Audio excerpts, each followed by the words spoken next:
Once people get the information, they start understanding it, and they have someone to kind of Sherpa them along, like a packaging engineer, they'll make all kinds of discoveries around deficiencies. Yeah, I got laid off.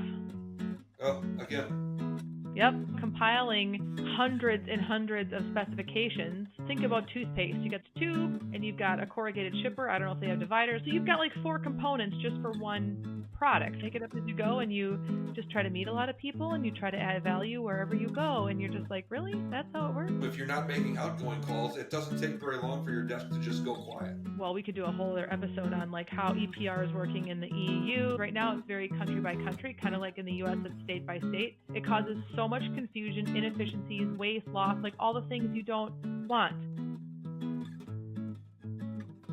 Hello and welcome to Packaging Speaks, where we talk with packaging professionals about their career development and their perspective on the industry. I'm your host, Christian Ellis, managing partner at PackStaff. Today, I'm very excited to be joined by Jessie Schwartz, a packaging expert with more than a decade in the industry and founder and CEO of Strategic Packaging Partners. Welcome, Jessie. Thank you. Thanks for having me. How are you? Doing well. Awesome. Excited to talk about packaging. Yeah, me too. You have been in packaging for, like I said, more than a decade. Talk to me a little bit about how you got into the space to begin with. Yeah, it's been 20 years. 20 years rocking packaging. Oh my gosh. I didn't intend to get into packaging. Okay. I started at General Mills out of college and did not start in packaging. Started in kind of a sales support role. And I kind of got curious, what else could I do here? Because it wasn't really my favorite thing. And I found packaging. So I transferred over to packaging. And I started my career there. Remind me, what was your degree in again?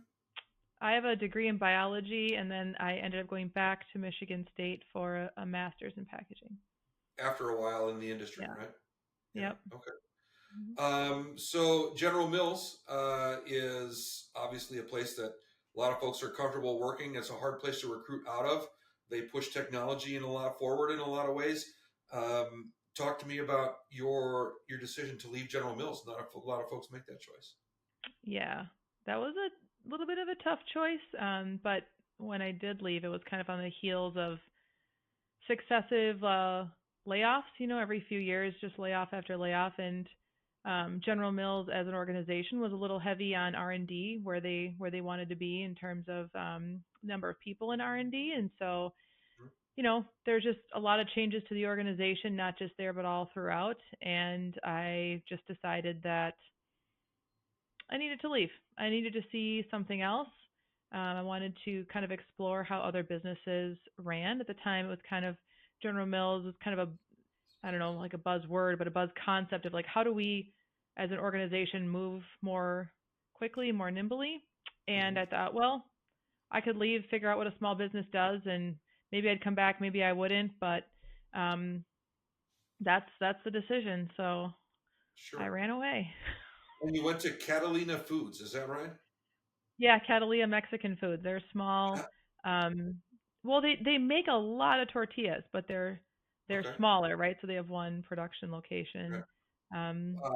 How did you find that job? Oh, that's interesting. So before I left General Mills, I knew I was going to leave General Mills, or I was curious about it anyway. And I thought, okay, well, it's always easier to find a job when you have a job, right? So I just literally Googled food and beverage companies in my area, and then I posted on Facebook. That was before I was even on LinkedIn.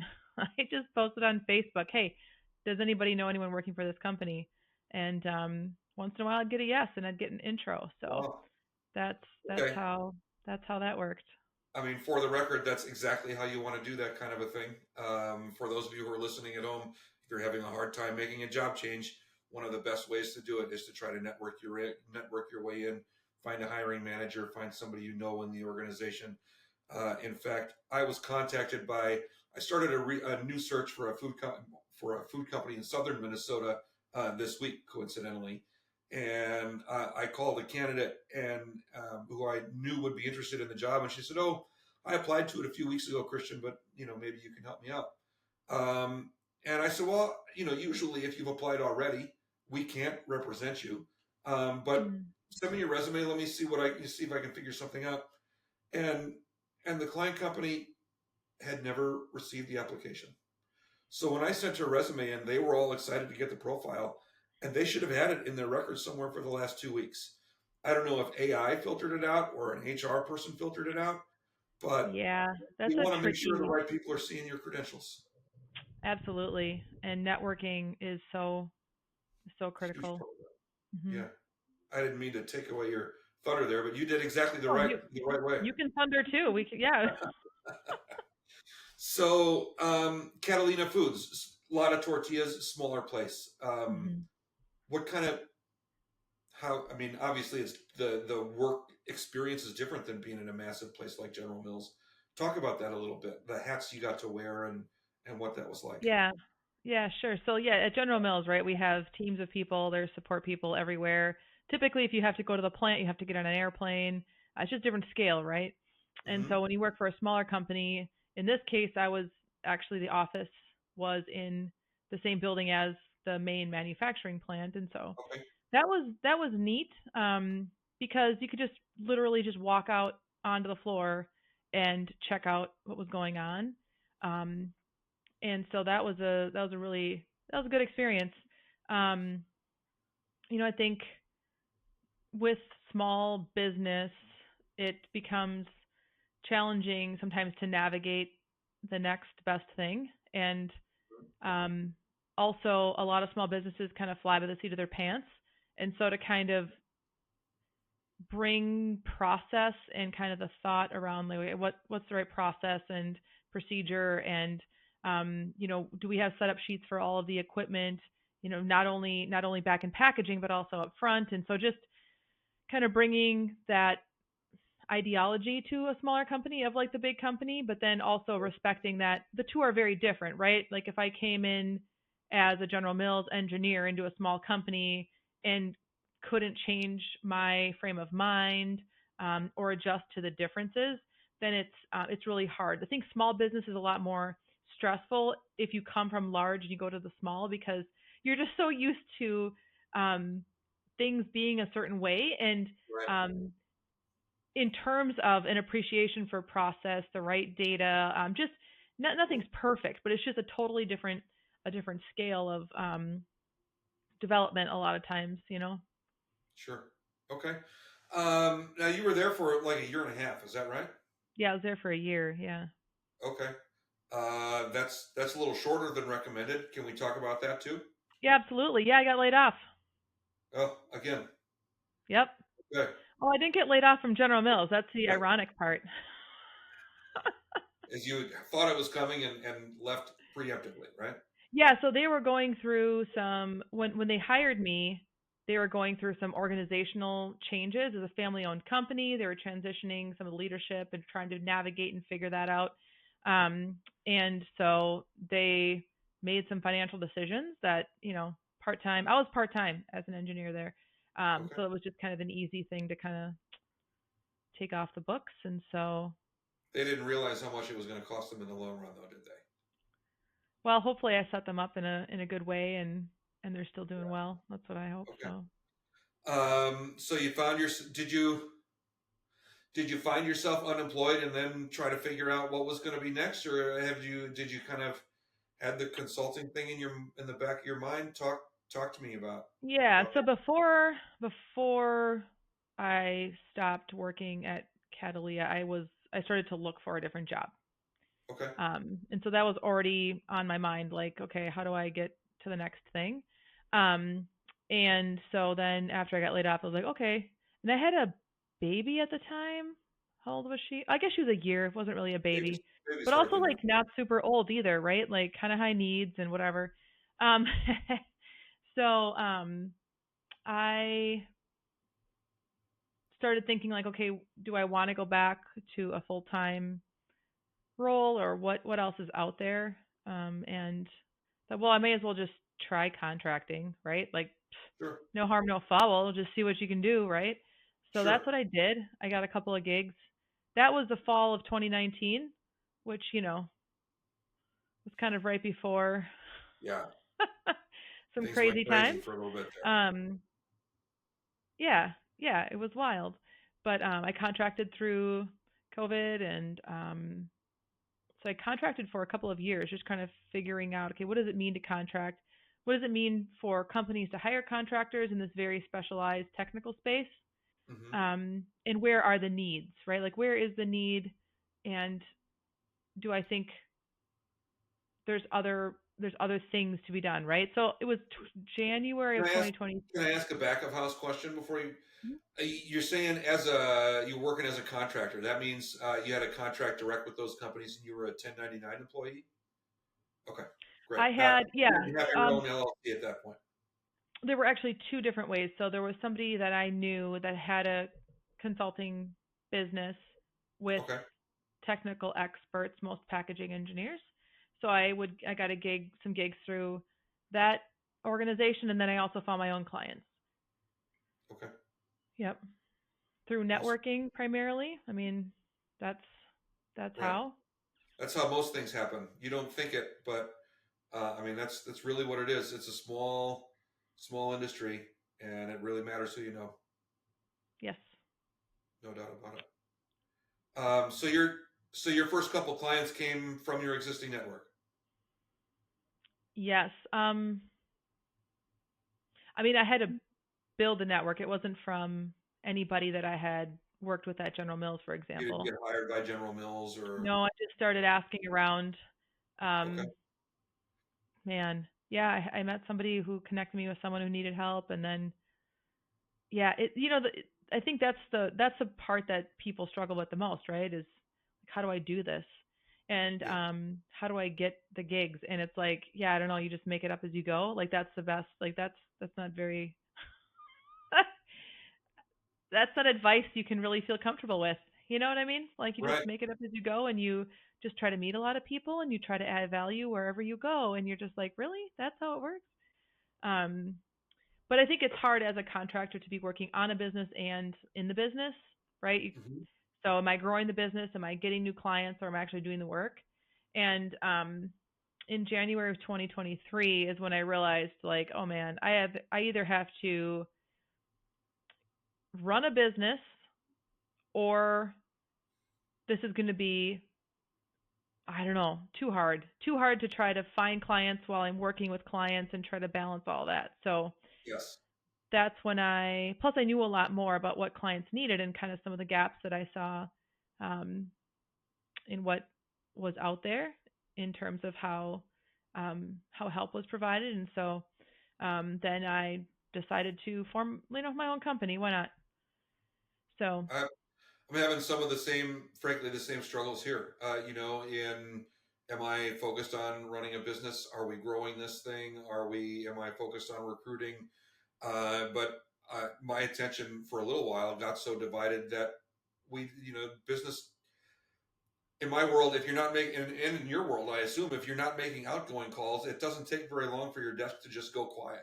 yeah, You've got to be the one making the activity happen. And I let myself get pulled in too many directions. And it was like the phones kind of stopped ringing for a minute, and I went, "Uh oh, what's happening here?" And now I'm really focusing on growth of the business, being strategic. Where are the gaps we can fill, and how can we find how can and how can I keep my time free to do those things?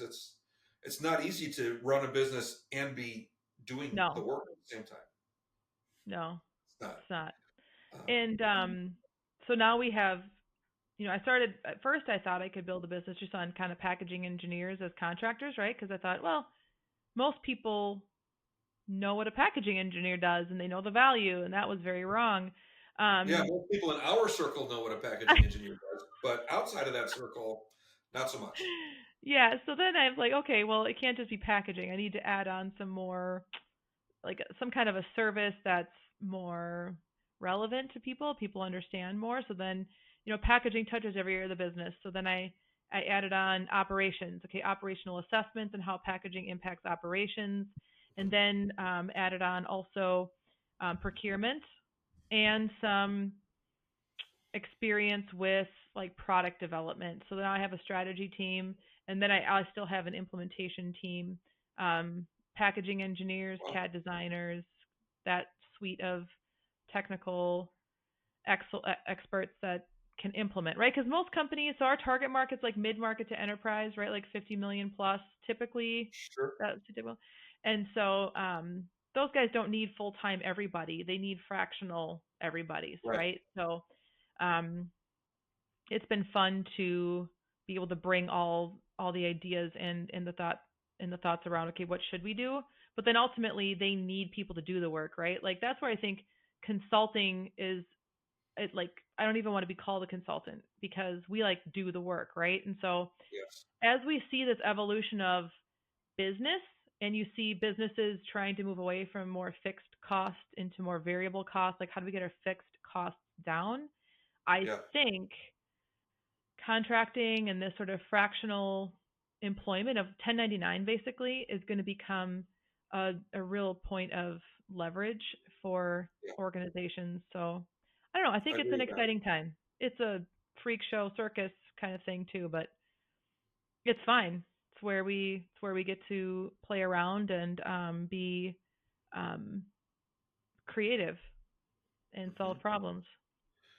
So, Strategic Packaging Partners is Jesse's full time, and you've got some.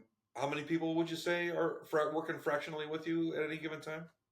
We have four that kind of do the strategy type cross-functional work, and then we have, I don't know, any given time about 10 people available to do Excellent. fractional work. So yeah, primarily food and beverage. So yeah. All right, but you're in a position now, especially with, I mean, things are changing in the industry. Trends are changing. Regulations are changing. EPR is here to stay and is changing the way people are talking about, thinking about packaging. Uh, have you how have you positioned yourself to take advantage of all the activity that's happening now and frankly about to happen? Yeah, so Or packaging do you not want data. to talk about that? No, it's great. Yeah, I mean, like packaging data, right? Like nobody has their packaging data. Nobody knows what they're buying, how much of it in terms of like weights and thicknesses, and um, a lot of companies leave that with a lot of producers leave that with their packaging suppliers, right? Like if they have a problem, Right. they just call them up. Like as long as you know what we're getting, we're good, right? Um, but now with EPR, it's really putting the onus on the producer to know what they're doing and report on what they're doing. So whereas like any time before now, trying to convince leadership that they should really have their packaging data in one place and organized, it's like I'm not going to spend money on that. And plus, it would take too long. When you think about compiling hundreds and hundreds of specifications, right? Because each Yeah. product, like I don't know, think about toothpaste. You got the toothpaste tube, you've got the cap, you've got the carton, and you've got a corrugated shipper. I don't know if they have dividers. Let's pretend they don't. Probably not. So you've got like four components just for one product, right? And Right. that's not you. There's tons of products out there with many components. And so to track all of that, and it's just like it was too much. But now it's become a compliance issue. It's not a nice to have anymore. It's a compliance issue. Right. And so that's a different conversation, fortunately, because ultimately, like knowing what you're doing and what packaging you're using is really important. It is just really, and we know that, right? Hmm. So now that it's more compliance, it's like, okay, how are we positioned to help? So we have partners. We have a data partner that can compile, for example, specifications. Instead of taking 6 to 9 months to get hundreds of documents all in one place, they can do it in the matter of like a week or a few days. Okay. So the cost of getting that initial information together in one place has just It's gone down. exponentially dropped, right? Yeah. And the speed, now you can start looking at that information. I think once people get the information, they start understanding it and they have someone to kind of Sherpa them along, like a packaging engineer, Hmm. then they'll make all kinds of discoveries around deficiencies and things, right? Yeah. They can figure out like, okay, what should an EPR plan look? How should it what should it look like for us? What's reasonable? Because I think a lot of like especially in contract manufacturing, their customers tell them, I want this, I want this. They're getting all these different requests. If contract manufacturers or any producer for that matter can tell their customers, hey, that's great. I mean, that's a great thing that you want us to do, like whatever the goal is. But we have our own goals actually, and here's what they are. Then Hmm. everyone can take a deep breath, right? But if you have a producer that's not telling you what they're doing from a sustainability standpoint, and your consumers are asking you what the heck is going on, that just kind of creates a lot of like stress and yeah, stress. So, but Yeah. it's okay. We can take care of the stress. Good. So what comes next? What's your I mean, you've done a lot of work in the industry. You've proven yourself as an engineer. You're a successful woman, small business owner. Um, you were doing the packaging therapist for a little while. That's coming Yep. back, right? The Yeah, podcast circling is back. coming back. Yeah. Okay. Um, so what's the vision going forward? You planning on growing strategic packaging partners? Do you want to kind of maintain it? Have you reached a comfort level? What what are you feeling like? Yeah, I think I can continue to grow it for sure. I've started on the, I think every business it's an evolution, right? Yeah. So we've evolved a lot over the last few years, and I think it's the continued evolution around even our internal processes and procedures and being very organized. And the the reason that it's great to hire us is that we come with a whole technical team of people with different experience, right? So if you're a contractor for us, you're not expected to know everything. So if you have a question, there's going to be people on our team that can help out, right? So I think Hmm. that's one of the hard things about contracting is you're just kind of an island. And so having the right processes from a business operations standpoint to be able to organize people so they can collectively leverage their genius, that's definitely an area of focus for me. We are operating on EOS traction, which is a whole kind of process driven way to run a business. Okay. Um, and I've made a lot of contacts in the EU over the past few years. I don't know. I want to work in Europe in Cool. 3 years. Yeah. It would be Yeah. great to, because there's so much with packaging that is I don't want to say universal, it's not at all, but we could learn so much from Yes. how Europe is. And um well, we could do a whole other episode on like how EPR is working in the EU and how the whole program is being revamped. And I think it's going to be really important for packaging professionals to be aware of and understand some of the changes and how they're gonna try to unify the program, because right now it's very country by country, kind of like in the U.S. it's state by state, and it's ridiculous. It's ridiculous. It causes so much confusion, inefficiencies, waste, loss, like all the things you don't want. Um, Hmm. and so anyway, being able to stay connected with kind of the EPR process in Europe, which is I'd say is more advanced than the U.S. That's totally on. And how Um, long have they had? Yeah. How long have they had yeah, EPR many there? years. Yeah. Yep, Should yep. be more. Yeah, so we should kind of be more global thinking in terms of how packaging is leveraged across, for Hmm. example, our primary industry is food and beverage. So how do we what's going on everywhere, right? And that's only value added for both sides of um, the pond, both sides of the pond, the ocean. Um, There you go. Yep. so it's gonna be really fun. It's gonna be really fun. So Cool. Well, I think this has been a great conversation, Jessie, about your trajectory and about strategic packaging partners. I've really valued our relationship over the years and look forward to continue to collaborating and finding new ways to help the industry.